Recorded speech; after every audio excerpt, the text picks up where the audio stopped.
guys, the Curious Owl here, and today I have a new tag video for everyone. So this week's tag is the coffee book tag. This was created by Bangity Bangs, and I will leave his channel link down in the description for you. And this is a tag dedicated to all of those who love coffee and books and reading books while drinking coffee. And honestly, I'm kind of failing already because I actually have peppermint tea right now because I actually made this for filming earlier for a very special video coming out next week for the biannual bibliothon, and I didn't want it to go to waste, so this is what I'm drinking for this installment of the coffee book tag. Question number 1, black coffee. Name a series that's tough to get into but has hardcore fans. I can't think of a series off the top of my head that's been hard to get into for me, but I would say a very specific author that's really hard to get into but has hardcore fans is Stephen King.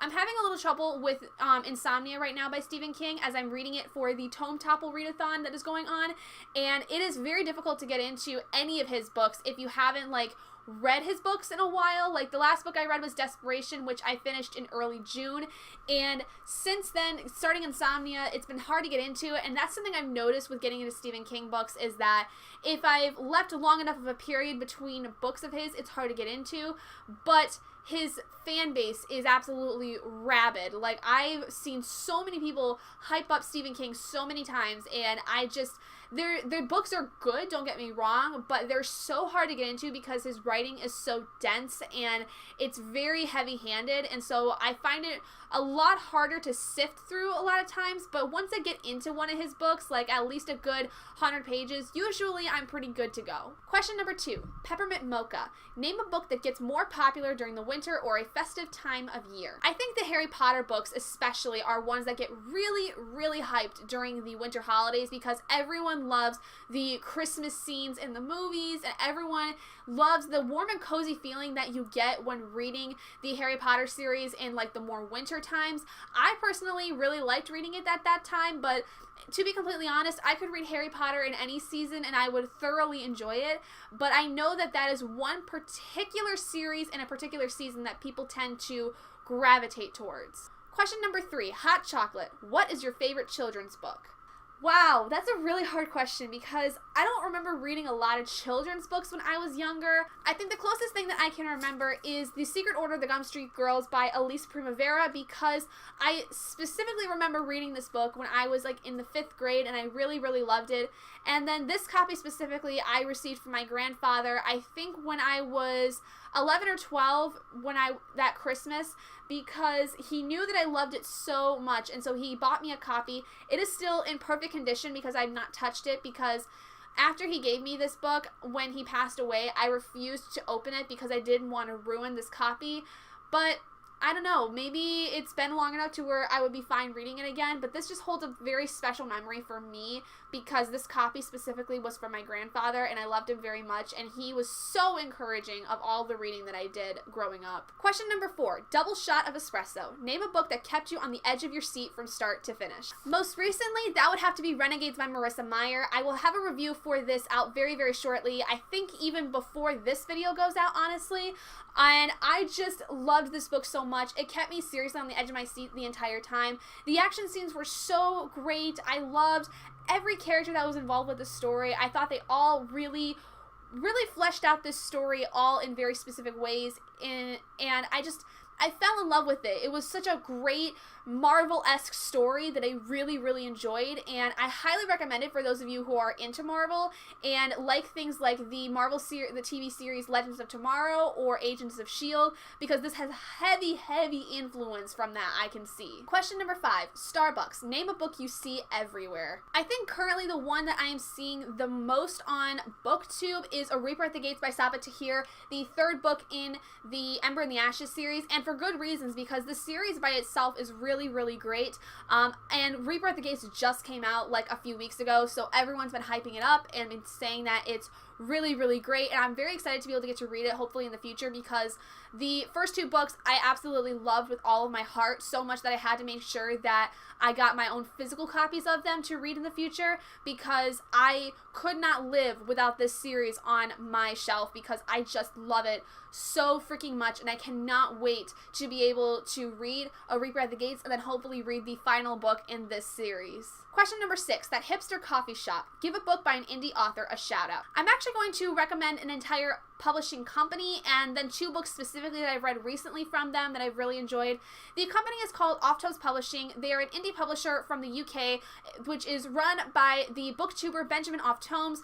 He is absolutely wonderful. I've loved working with him for the last several months. I've been working with them by reviewing a lot of the books that they've sent out to me since about October of 2017, and pretty much every book that I've read from them has been wonderful. There have been some bad eggs here and there for me, but for the majority of the time I've read their books, I've really, really enjoyed them. The 2 that I'm going to recommend are more recent reads from them that I've read. The first being Catching Stars by Kayla Keenan. This just came out in early May. It is fairly new, and it's a high fantasy story. I really, really enjoyed this one a lot because I loved the 2 characters that were involved with it. I have a whole review for this book that you can go watch for it, but the long and short of it is that I think it's one of the most well-developed worlds for a first novel in a fantasy series, and I truly loved these main characters that were involved with the story, and they've got kind of a hate-to-love relationship starting in this story, but it's very, very slow burning, and I really appreciated that because it put more of a focus on the plot of the story as opposed to the romance, and I just really love these characters individually and together because they work well together, but also have great strengths individually that make them who they are. The second book that I would like to recommend that I also have a review for that I read earlier this year, and that is called Colliding Skies by Debbie Zackin. This was released in early March,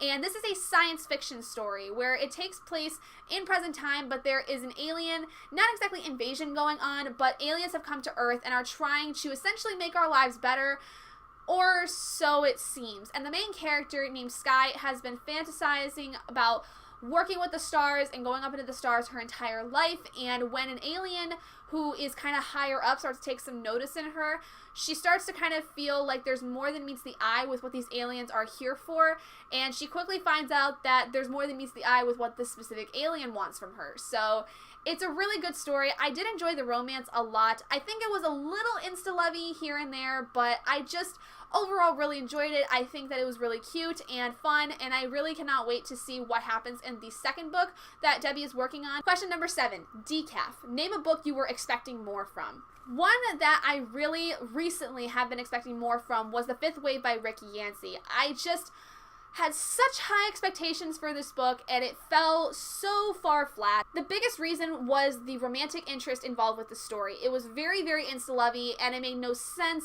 The characters really did not seem to understand that something was wrong, and obviously things were wrong with this relationship. Like, there was a lot of red flags that were completely glossed over in this book, and I just really did not like it. I also did not like the multiple perspectives. Like, there were 20 different perspectives that were looked at in this story, and I think it would have been fine if we just had limited to 3. But I will say that the plot was interesting enough to where I am interested in reading The Infinite Sea in the future.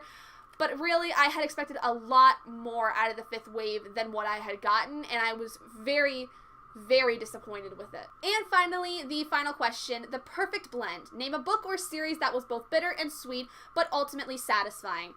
Oh my goodness. I think the one that comes to mind the most when I think about this kind of a question is the Morganville Vampires series by Rachel Kane, because the ending of the series itself was like 20 books or so, but the ending of the series I think left on such a satisfying note.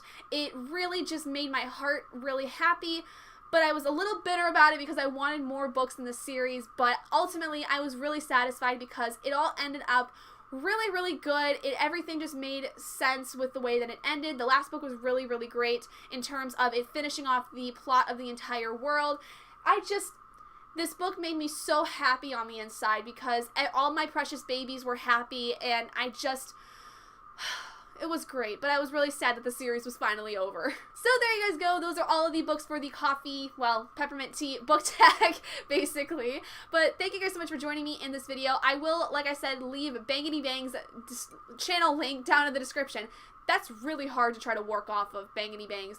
But anyway, if you guys did enjoy this video, please do give it a big thumbs up. And if you're not already and you'd like to be, hit that button down below and subscribe to become an owlet in our flock. And I will see all of you guys in my next video. Bye, guys.